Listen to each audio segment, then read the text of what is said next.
Hello students, MA final sociology paper 1 unit 3 के अंतर्गत आज हम संघर्षवादी परिप्रेक्ष्य के बारे में अध्ययन प्रारंभ करने जा रहे हैं। मैं Anupama Saha, associate professor sociology, government college Sirohi. आप सभी विद्यार्थी इस बात से भली भांति परिचित हैं कि समाजशास्त्र का सबसे dominant perspective structural functional perspective रहा है और आप सभी को यह जानकर आश्चर्य होगा कि समाजशास्त्र में संघर्षवादी परिप्रेक्ष्य के नाम से अपने आप में कोई परिप्रेक्ष्य कभी नहीं रहा।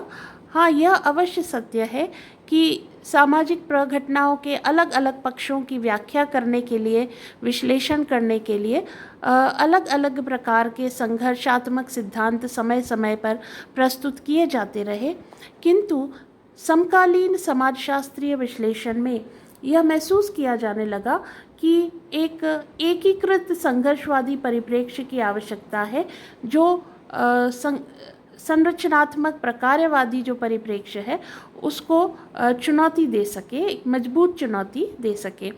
तो इसलिए आज अगर हम समाजशास्त्र में संघर्षवादी परिप्रेक्ष्य की बात करते हैं तो जो प्रणेता विद्वान हैं वह तो निश्चित रूप से कार्ल मार्क्स ही हैं, जिन्होंने संघर्ष का एक बहुत ही व्यापक एक मैक्रो थियरी प्रस्तुत की।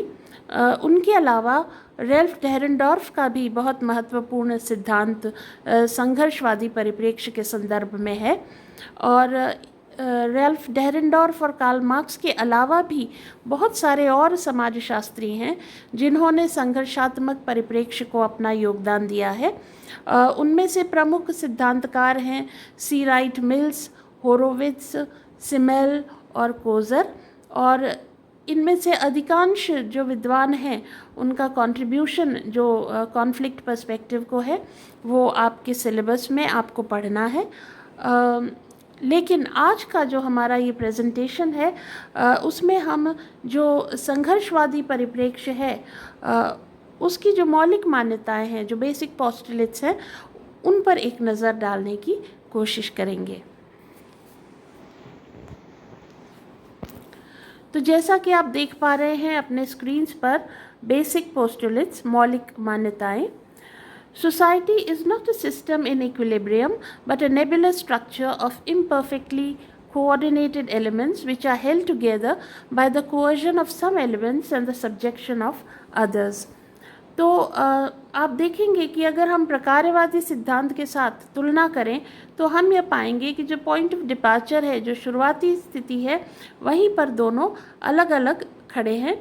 जहाँ संरचनात्मक प्रकारवाद ही कहता है कि समाज एक ऐसी व्यवस्था है जो संतुलन की ओर बढ़ती है, वहीं जो संघर्षवादी विचारधारा है या संघर्षवादी परिप्रेक्ष्य है वो इसके बिल्कुल उलट बात करता है और वह कहता है कि समाज की जो व्यवस्था है उसमें संतुलन बिल्कुल भी नहीं है और समाज वास्तव में एक बहुत ही अस्पष्ट सी संरचना है जिसके जो अलग अलग तत्व हैं उनके बीच आपस में किसी तरह का कोई सामंजस्य, कोई कोऑर्डिनेशन नहीं है।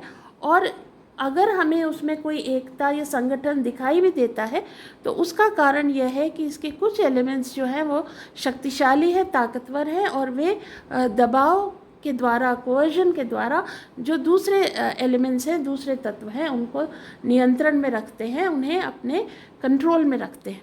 तो इस कारण हमें समाज में एकता और संगठन का आभास लगता है। फिर इस सिद्धांत की जो दूसरी महत्वपूर्ण मान्यता है वह यह है कि society and its elements are in the process of continuous change though at varying degrees. तो यहाँ भी हम देख पा रहे हैं कि जो संघर्षवादी परिप्रेक्ष्य है वो प्रकारवादी परिप्रेक्ष्य के बिल्कुल उलट बात करता है, बिल्कुल विपरीत बात करता है।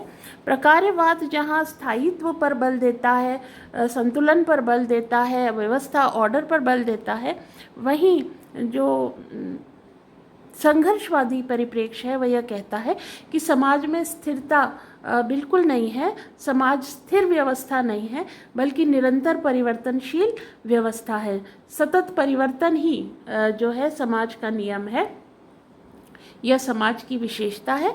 यह ज़रूर सत्य है कि परिवर्तन की जो गति है वह अलग अलग समय बिंदुओं पर अलग अलग हो सकती है। कभी परिवर्तन की गति तेज़ हो सकती है, कभी परिवर्तन की गति धीमी हो सकती है, लेकिन परिवर्तन अवश्य होता रहता है। यह एक सतत प्रक्रिया है। फिर जो तीसरी विशेषता इस सिद्धांत की है वह यह है कि society is a stage populated with living, struggling and competing actors. तो यहाँ फिर हम देखते हैं कि प्रकार्यवाद से बिल्कुल उलट बात कही गई है। प्रकार्यवाद में व्यक्ति को विशेष महत्व नहीं दिया जाता, उसे एक एक एक ऐसा यूनिट समझा जाता है जो बहुत ही पैसिव तरीके से केवल जो पूर्व निर्धारित भूमिका अपेक्षाएं हैं उनके अनुसार अलग अलग परिस्थितियों में आचरण करता है।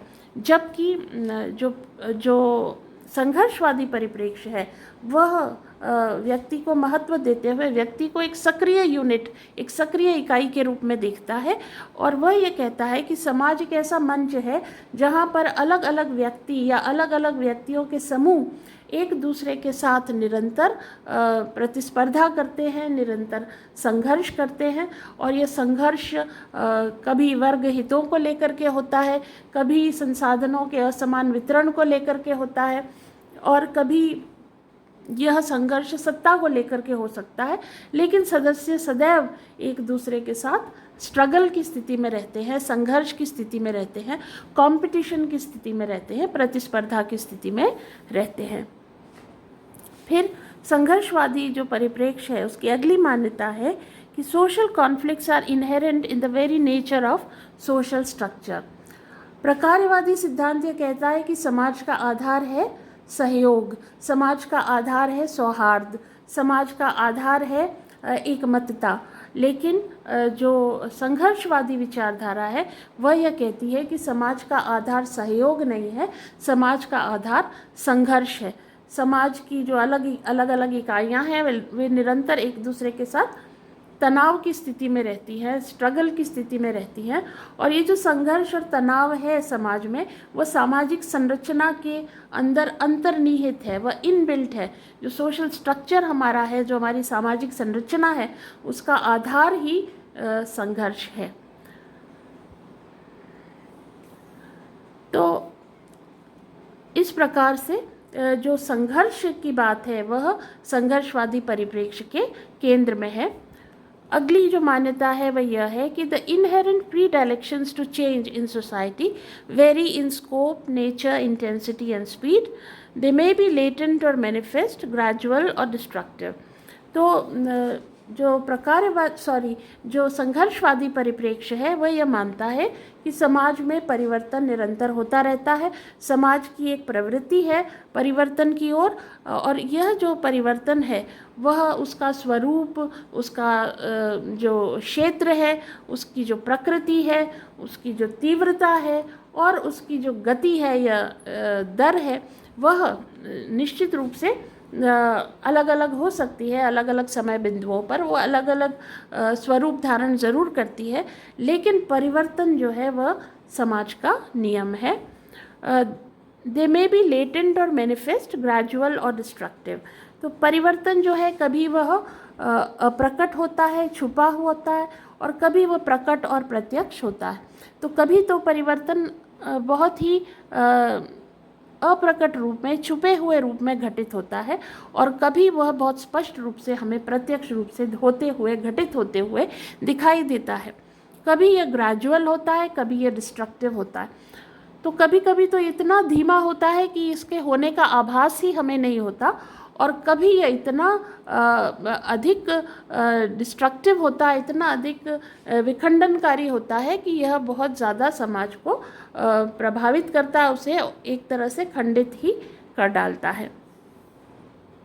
इसके बाद अगली जो विशेषता है वह है endogenous conflicts arise out of malintegration, incompatibility of interests, differential distribution of resources, hierarchy and lack of value consensus।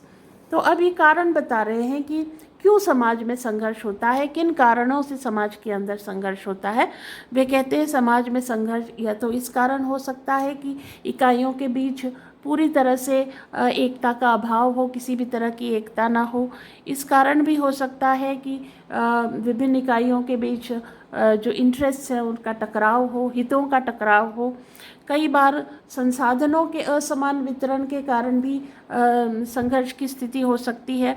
और कई बार जो हायरार्की है, जो संस्तरण है, जो उच्चता और निम्नता की व्यवस्था है, जो गैर बराबरी है, उसके कारण भी संघर्ष हो सकता है। और लैक ऑफ वैल्यू कंसेंसस, अर्थात मूल्यों की एकमतता या मूल्यों पर एकमतता के अभाव के कारण भी समाज में संघर्ष हो सकता है। तो ये अलग अलग कारण हैं जिनके कारण हम समाज में संघर्षों को देखते हैं।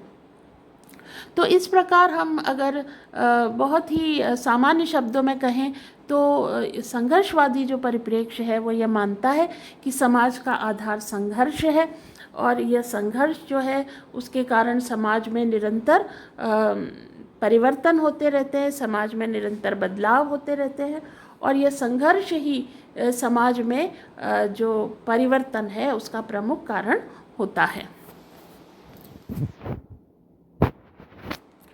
तो संघर्षवादी परिप्रेक्ष्य की जो मौलिक मान्यताएं हैं उनके संदर्भ में आज हमने यह चर्चा की। अब इस सिद्धांत को अलग अलग विद्वानों ने किस प्रकार से अपना योगदान दिया है उसकी चर्चा हम आने वाले वीडियोस में करेंगे। आज के लिए बस इतना ही। आप सभी लोगों का बहुत बहुत धन्यवाद।